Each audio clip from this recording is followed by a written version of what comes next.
Selamat malam Bapak Ibu, Saudara-saudara. Selamat berjumpa kembali di dalam Sabda dan Doa Malam Jemaat Karambe 2 April 2025.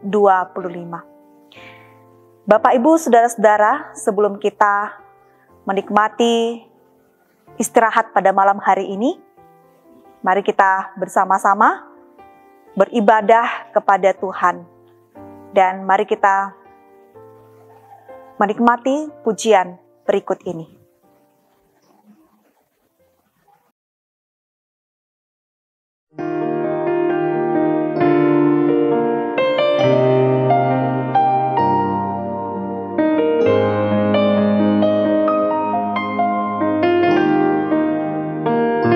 Saat keadaan sekelilingku ada di luar kemampuanku, ku berdiam diri mencarimu. Doa mengubah segala sesuatu.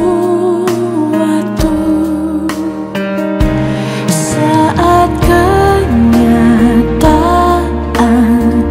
di depanku mengecewakan perasaanku, ku menutup mata memandangmu, sebab doa mengubah segala sesuatu. Doa orang benar bila didoakan dengan yakin besar kuasanya, dan tiap doa yang lahir dari iman berkuasa menyelamatkan.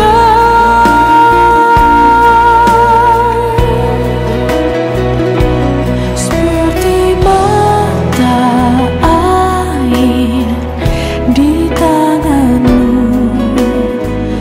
mengalir kemanapun kau mau. Tiada yang mustahil di matamu. Doa mengubah segala sesuatu.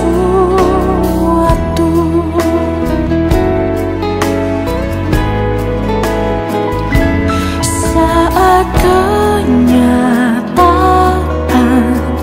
di depanku mengecewakan perasaanku, ku menutup mata memandangmu, sebab doa mengubah segala sesuatu.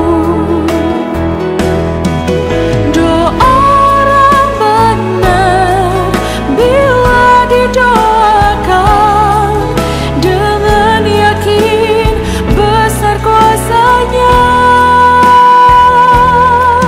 dan tiap doa yang lahir dari iman berkuasa menyelamatkan.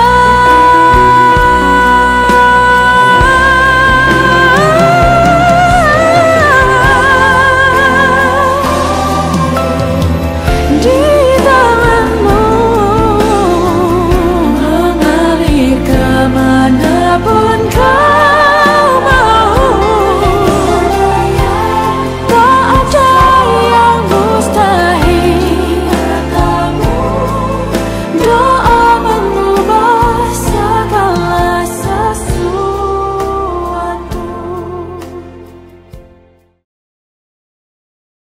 Sebelum kita membaca dan merenungkan firman Tuhan, mari kita berdoa.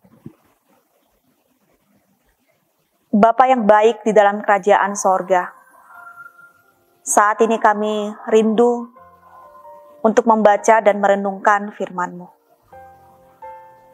Kuasai kami dengan kuasa Roh Kudus-Mu, agar kami boleh menikmati firman-Mu ini dan menjadi berkat dalam kehidupan kami. Dalam nama Tuhan Yesus Kristus kami berdoa. Amin. Pembacaan kita pada malam hari ini, saya pilih dari Mazmur 131 ayatnya yang pertama hingga ayatnya yang ketiga. Menyerah kepada Tuhan. Nyanyian Syarah Daud. Tuhan, aku tidak tinggi hati dan tidak memandang dengan sombong. Aku tidak mengejar hal-hal yang terlalu besar atau hal-hal yang terlalu ajaib bagiku.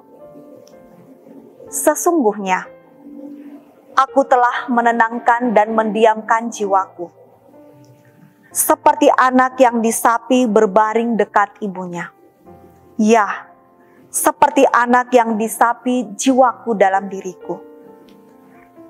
Berharaplah kepada Tuhan, hai Israel, dari sekarang sampai selama-lamanya. Amin. Bapak, Ibu, saudara-saudara yang dikasihi oleh Tuhan, ada sebuah keluarga yang sangat mencintai Tuhan dan melayani Tuhan dengan kesungguhan hatinya. Mereka sudah sangat lama menantikan seorang anak. Dan ketika suatu hari istrinya dinyatakan hamil, tentu saja mensukacitakan keluarga. Dan tentu saja sebagai mantan bidan, ia tahu bahwa harus memeriksakan dirinya ke dokter. Lalu setiap bulan ia bersama dengan suaminya pergi memeriksakan kandungannya kepada dokter praktek di USG dan selalu dinyatakan bahwa anak yang berada dalam kandungan istrinya baik-baik saja dan sehat. Tapi suatu kali ketika anak itu sudah waktunya dilahirkan, seperti ada sesuatu yang disembunyikan oleh para bidan. Dan ternyata bayi yang dilahirkan itu tidak memiliki tangan dan juga tidak memiliki kaki. Pendeta ini kemudian menangis. Mengapa Tuhan hal ini terjadi kepadaku? Dan ketika bayi itu diletakkan, dibaringkan di dekat ibunya, ibunya memalingkan muka. Dan sambil mereka berdua menangis di hadapan Tuhan, mereka mengatakan, Tuhan, kenapa Tuhan harus keluargaku yang mengalami semuanya ini? Kami senantiasa sungguh-sungguh melakukan pelayanan dengan sukacita, dengan kesungguhan hati. Namun kenapa Engkau memberikan kami anak seperti ini? Bapak, Ibu, saudara-saudara, banyak hal dalam kehidupan kita terjadi tak sesuai dengan harapan kita. Itu juga yang dialami oleh Mazmur Daud dalam pembacaan kita pada hari ini. Daud adalah seorang yang pada masa remaja, ia mengembalakan kambing domba. Dan ketika dia dinyatakan akan menjadi seorang raja, maka Tuhan mengurapinya melalui Samuel. Tetapi ketika dia diurapi dan dilantik menjadi seorang raja, seharusnya ia tinggal di dalam sebuah kerajaan. Tetapi Tuhan membuatnya kembali ke dalam kehidupannya sebagai seorang gembala. Dan tentu saja Tuhan menginginkan agar Daud belajar untuk mengembalakan kambing dombanya dengan sepenuh hati, menjaganya, merawatnya, sehingga kelak dia akan menjadi seorang raja yang akan menjaga bangsa Israel. Dan tentu saja sangat luar biasa bahwa ia menjadi seorang gembala yang sangat baik dan dia diberikan karunia oleh Tuhan untuk memainkan kecapi dengan sangat baik. Dan menjadi pemain yang kecapi yang sangat baik inilah menjadi cara Tuhan untuk membawanya ke dalam kerajaan Israel. Ketika roh Tuhan itu undur daripada Saul, maka Daud hadir dalam kerajaan itu untuk memainkan kecapi. Dan setiap kali Daud memainkan kecapi, maka roh jahat itu akan undur daripadanya dan Saul akan tenang dan akan menjadi seorang yang sangat tenang. Disitulah kita bisa melihat bahwa Saul dan Daud punya relasi yang sangat baik. Bapak, Ibu, Saudara-saudara, ketika Daud mengalahkan Goliat, bangsa Israel bersorak-sorak. Ia mengatakan bahwa Saul mengalahkan beribu-ribu musuh, tetapi Daud mengalahkan berlaksa-laksa. Ketika Saul mendengarkan hal ini, tentu saja ia menjadi sakit hati. Dan saat itulah adalah titik di mana Saul sangat membenci Daud. Dan saat itulah juga Daud menjadi buronan. Ia kemudian diperintahkan untuk dibunuh. Tentu saja dalam masa-masa yang sangat sulit itulah Daud kemudian meninggalkan kerajaan. Lalu ketika meninggalkan kerajaan dalam kesendirian, ketakutan, kesepian, kelaparan, disitulah dia datang kepada Tuhan. Aku tidak pernah menginginkan menjadi seorang raja. Tetapi jika Engkau Tuhan yang memilih aku menjadi seorang raja, maka sertailah aku senantiasa. Dan ketika Daud menjadi raja, tidak sampai di situ pergumulan hidup. Ia melahirkan anak-anak, namun anak-anak yang ia lahirkan saling berperang. Ada anak yang memperkosa anak yang lain. Bahkan ada satu anak yang ia sangat kasihi, namun ternyata menginginkan kematian daripada Daud. Lalu Daud sekali lagi meninggalkan kerajaannya untuk menghindari diri dari ancaman anaknya sendiri. Tidak ada seorang ayah yang menginginkan keluarga seperti ini. Tentu saja Daud datang kepada Tuhan. Tuhan, mengapa aku memiliki keluarga yang seperti ini? Mengapa aku harus berada di tengah-tengah kerajaan yang memiliki kekacauan dalam kehidupan keluarga? Bapak, Ibu, Saudara-saudara, dalam pembacaan kita hari ini dikatakan bahwa sesungguhnya aku telah menenangkan dan mendiamkan jiwaku. Daud adalah seorang yang mengakui perasaannya kepada Tuhan, bahwa pernah di dalam kehidupannya ia merasakan ketakutan, kegelisahan, kelaparan, tetapi ada waktu di mana dia berdiam diri dan menenangkan jiwanya. Tapi selanjutnya Daud mengatakan, seperti anak yang disapi berbaring dekat ibunya, ya seperti anak yang disapi jiwaku dalam diriku. Bapak, Ibu, Saudara-saudara, ternyata ada bahwa masa yang paling egois dalam kehidupan manusia adalah masa bayi.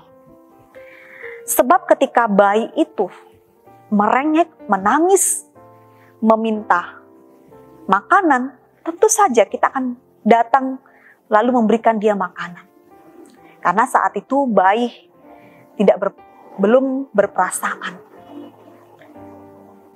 Saya tidak mau tahu, Mama, engkau dalam keadaan sakit atau dalam keadaan lelah, dalam pergumulan, belum mandi, belum makan, tetapi sekarang saya menangis. Saya mau makanan. Maka engkau harus datang dan memenuhi keinginanku. Bapak, Ibu, Saudara-saudara, ketika bayi mulai disapi, saat itulah bayi akan merasakan penderitaan. Sebab ketika engkau menangis dan merengek, engkau tidak akan diberikan apa-apa. Karena ketika engkau hanya minum susu saja, maka engkau tidak akan menjadi tumbuh, menjadi remaja, menjadi pemuda, menjadi orang dewasa. Tetapi engkau harus makan makanan yang keras. Nah, makanan yang keras itu bagi manusia adalah pergumulan kehidupan. Pergumulan kehidupan itulah yang menjadikan kita dewasa di dalam iman. Sesungguhnya ketika kita mengalami kesulitan di dalam hidup ini, Bapak, Ibu, Saudara-saudara, itu adalah bagian di mana kita sedang didewasakan oleh Tuhan. Bersyukurlah kepada Tuhan, karena iman kita akan terus teruji di hadapan Tuhan. Nah, Bapak, Ibu, Saudara-saudara, ketika anak-anak itu disapi, dan dia tidak diberikan apa yang menjadi keinginannya, maka mulailah bayi itu akan mengerti dan menyadari bahwa meskipun aku merengek dan menangis, aku tidak akan diberikan. Tetapi asalkan mama selalu ada di sampingku, menemaniku, dan memenuhi apa yang aku butuhkan, itu sudah cukup bagiku. Bapak, Ibu, Saudara-saudara, ketika kita dalam keadaan yang sangat sulit, begitu banyak pergumulan hidup yang sedang kita alami. Kita merasakan bahwa Dia absen di dalam kehidupan kita. Kita tidak merasakan kehadirannya. Saat kita membutuhkan pertolongannya, pertolongan itu tak kunjung datang, menghampiri segala masalah, kesulitan yang kita alami. Mari berkata seperti Daud, bahwa kita akan menjadi seorang yang percaya meskipun kita dalam pergumulan hidup. Aku akan tetap percaya kehadirannya di dalam hidupku. Seperti anak yang disapi merengek, menangis di hadapan Tuhan. Tapi asalkan Engkau, Tuhan, memberikan aku perlindungan, menyertai kehidupanku, aku akan terus berjalan dengan iman. Lalu Daud mengakhiri khotbahnya dengan berkata, berharaplah kepada Tuhan, hai Israel, dari sekarang sampai selama-lamanya. Ia berbicara kepada saya dan Bapak, Ibu, Saudara-saudara, bahwa dalam kesulitan hidup ini, berharaplah kepada Tuhan, berharaplah kepada Tuhan. Amin. Saat kita tidak melihat segala jalannya, saat kita tidak mengerti segala rancangannya dalam hidup ini, mari tetap berharap dan percaya kepada Tuhan.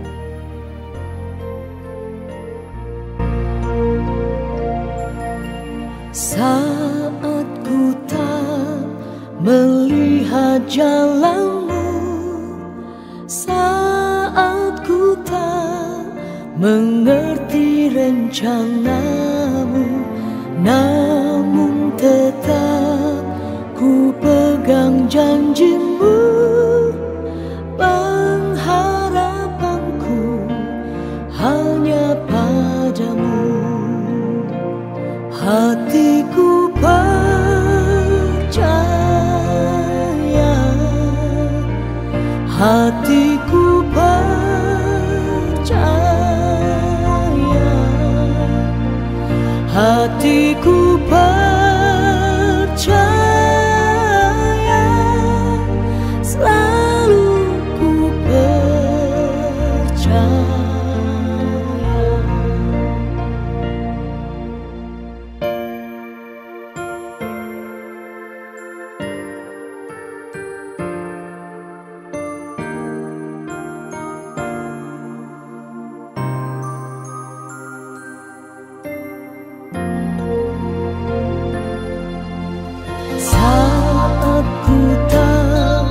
Melihat jalanmu, saat ku tak mengerti rencanamu, namun tetap ku pegang janjimu.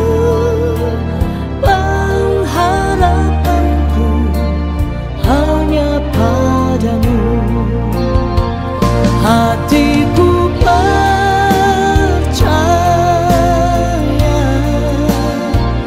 hatiku percaya,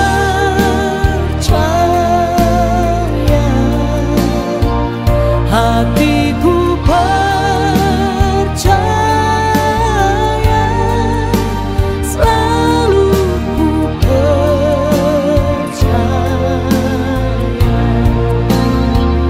hatiku percaya,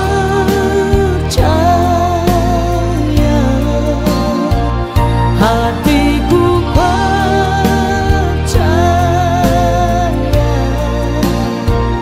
hatiku percaya, selalu ku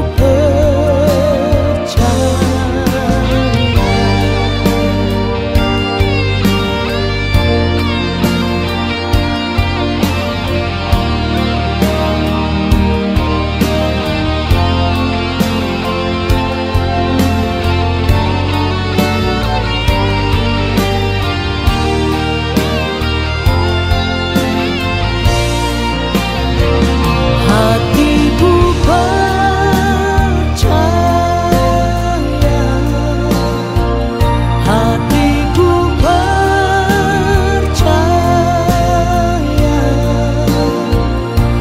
hatiku percaya, selalu ku percaya, hatiku percaya,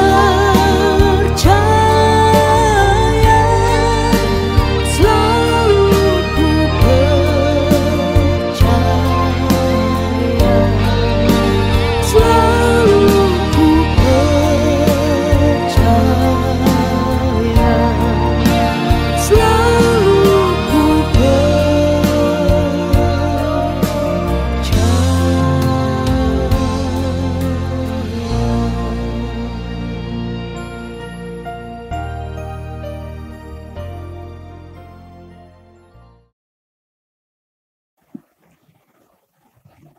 Mari kita berdoa.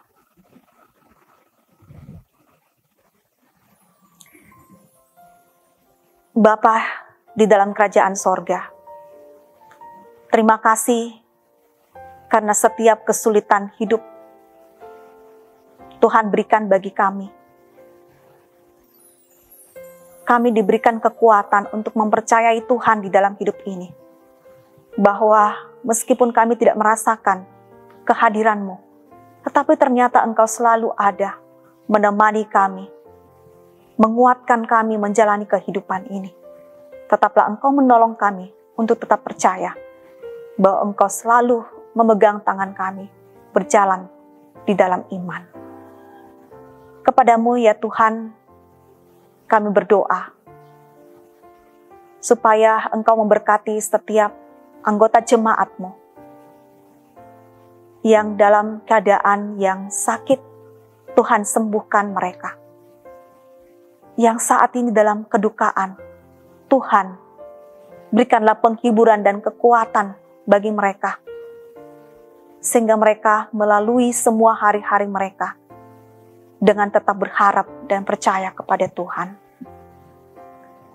Yang saat ini Tuhan berdoa juga untuk para lansia yang dalam keadaan yang lemah, maupun juga lansia yang tetap bersama-sama dengan kami, bersekutu bersama-sama. Tuhan, berikan mereka kesehatan, berikan hati yang tenang, berikan mereka senantiasa hati yang bersyukur untuk umur yang panjang yang Tuhan berikan bagi mereka. Tuhan pun juga memberkati setiap pekerjaan daripada anggota jemaat-Mu ya Tuhan, bahkan juga dalam pelayanan dan tanggung jawab di tengah-tengah keluarga. Tuhan memberkati semuanya itu Tuhan, sehingga kami semua boleh tetap dalam keadaan yang baik, dalam perlindungan dan pemeliharaan Tuhan. Anak-anak dalam masa pertumbuhan dan pendidikan mereka, Tuhan kiranya selalu memberkati, sehingga mereka tetap bertumbuh dengan baik, dan menjadi kebanggaan Tuhan bertumbuh menjadi anak yang takut akan Tuhan. Kami berdoa kepadamu Tuhan, mendoakan bangsa dan negara kami, bahkan Toraja Utara ini. Terima kasih Tuhan, teruslah Engkau memberkati Toraja Utara ini, bangsa dan negara ini boleh tetap dalam keadaan aman senantiasa. Bahkan kami berdoa untuk semua yang dalam masa liburan yang akan mengadakan arus mudik maupun arus balik, Tuhan senantiasa memberkati perjalanan mereka sehingga kembali boleh berkumpul bersama dengan keluarga dan menikmati setiap kasih karunia Tuhan di dalam masa liburan. Terima kasih Bapa di sorga. Ampunilah segala dosa dan kesalahan kami. Di dalam Kristus Yesus kami berdoa. Amin. Demikianlah sabda dan doa malam pada malam hari ini. Sampai jumpa di dalam sabda dan doa malam berikutnya. Tuhan Yesus memberkati kita.